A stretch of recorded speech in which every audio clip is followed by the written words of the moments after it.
Bienvenue au module 6, session 1, chapitre 2. Bienvenue au module numéro 6 intitulé « Fabrication et utilisation du matériel didactique ». Avant d'aborder notre nouveau module, nous allons faire un rappel sur notre dernier module.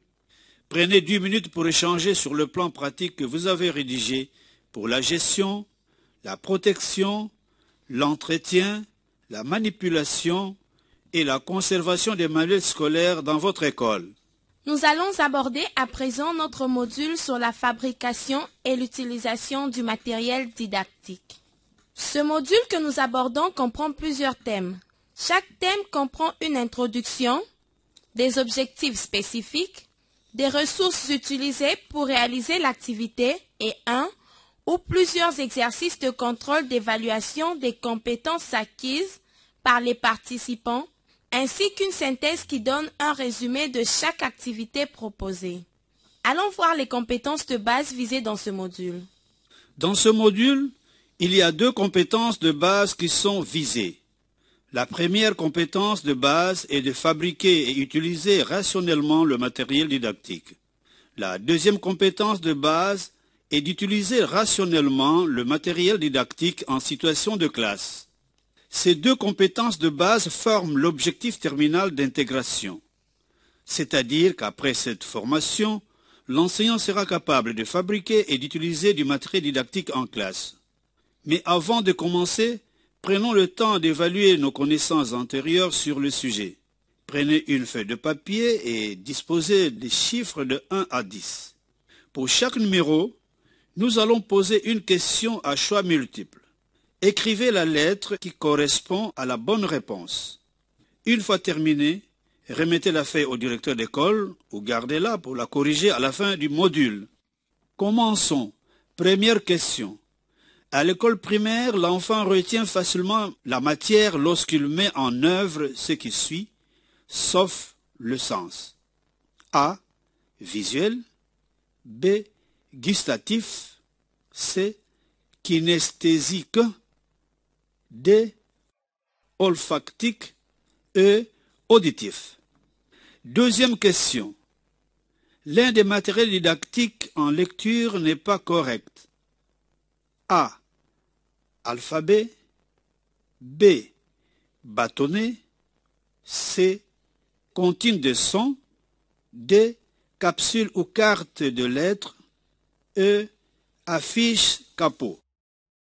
Troisième question. Un matériel didactique cité ci-dessous ne convient pas pour l'enseignement de numération et d'opération. A. Les cartes domino. B. L'équerre. C. Le tableau de numération. D. La table de multiplication. E. Les bâtonnets. Quatrième question.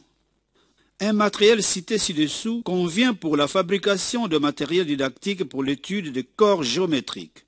A. Papier mâché. B. Mètre. C. Carte. D. Aimant. E. Mesure de masse. Cinquième question. Une des occurrences n'est pas nécessaire à la fabrication du matériel didactique adapté aux mesures de grandeur. A. Mesure de masse. B. Mesure de longueur. C. Mesure de capacité. D. Mesure naturelle. E. Mesure de volume. Sixième question. Le matériel didactique pour enseigner la résolution de problèmes est pertinent. A. Seulement au 3e degré. B. Seulement au 2e et 3e degré. C. Au 1er, 2e et 3e degré. D. Seulement au 1er et 2e degré. E. Seulement au 1er degré. Septième question. Pour rendre vivantes ces leçons sur l'étude du milieu, l'enseignant recourt à quelles ressources? A. Ressources animales. B. Ressources forestières. C. Ressources humaines. D. Ressources géologiques. E. Toutes les réponses sont bonnes. Huitième question. Quel est le matériel didactique le plus recommandé dans l'enseignement de la géographie? A. Les cartes. B. Les gravures. C. Le fuseau horaire. D. Les portraits. E. Les photos. 9e question. L'un des matériels didactiques pour l'enseignement de l'histoire n'est pas correct. A. Une carte. B. Une rose des vents. C. Une ligne des temps. D. Un portrait. E. Un graphique. 10e question. Voici les différentes qualités d'un matériel didactique à l'exception d'une seule. Le matériel didactique doit être A. Excitateur. B. Facile à manipuler. C. Simple et clair. D. Couleur très vive. E. Naturel. Remettez la feuille au directeur ou gardez-la pour la corriger à la fin du module.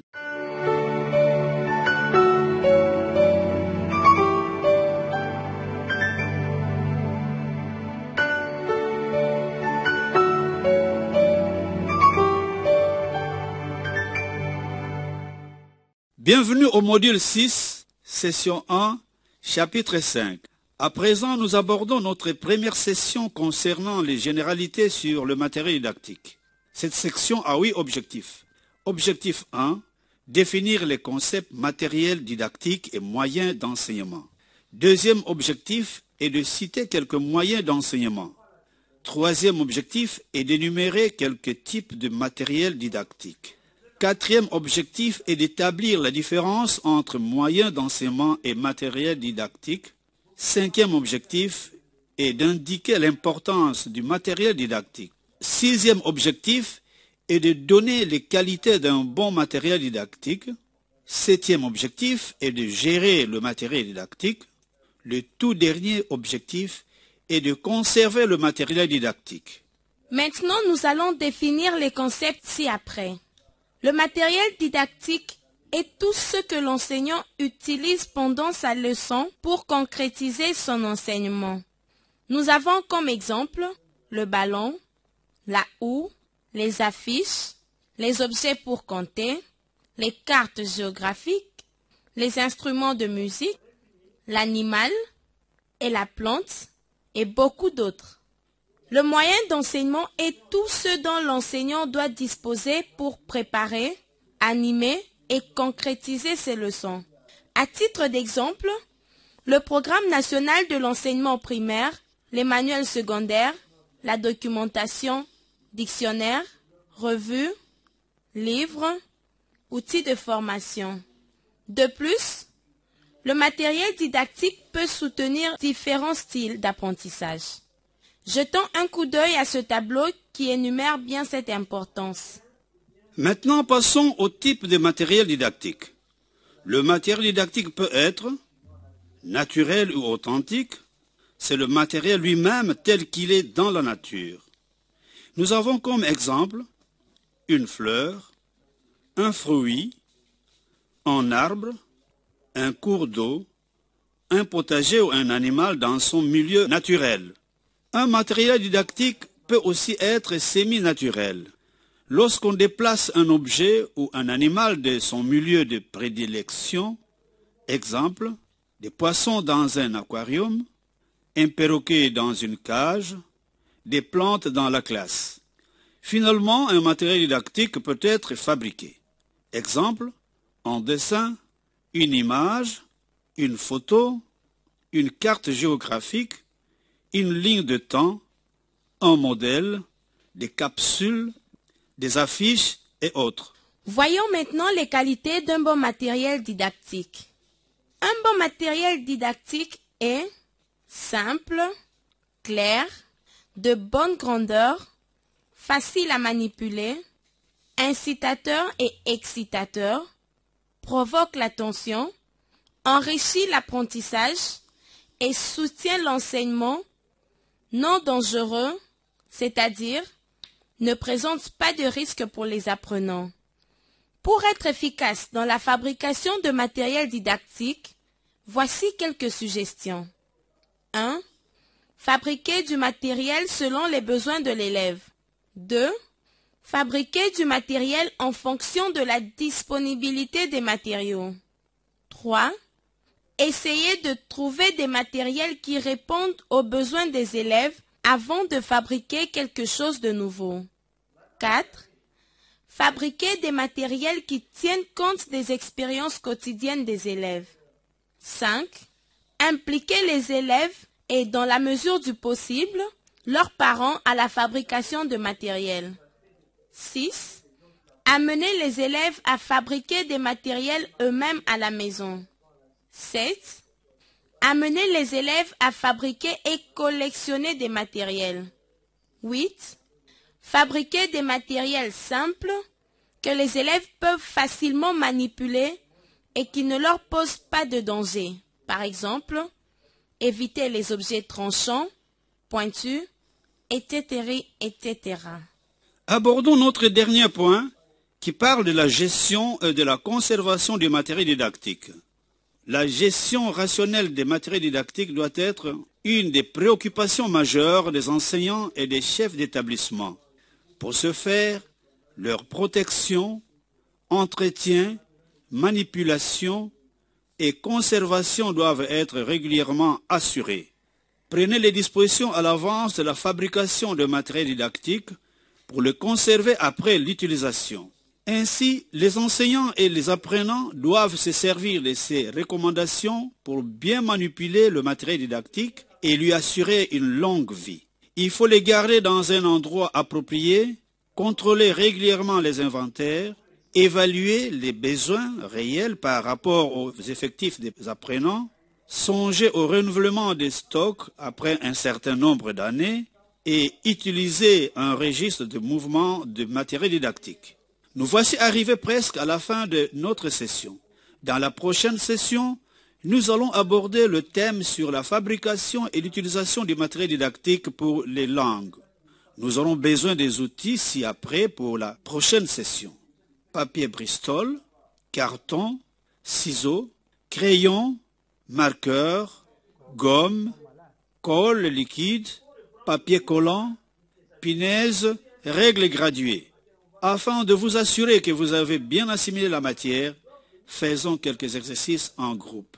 Prenez 15 minutes pour échanger entre vous sur ces questions. Quels sont les sens sollicités par le matériel didactique? Énumérez les types de matériel didactique. Citez des suggestions pour la fabrication des matériels didactiques. Citez quelques recommandations pour bien manipuler le matériel didactique et lui assurer une longue vie.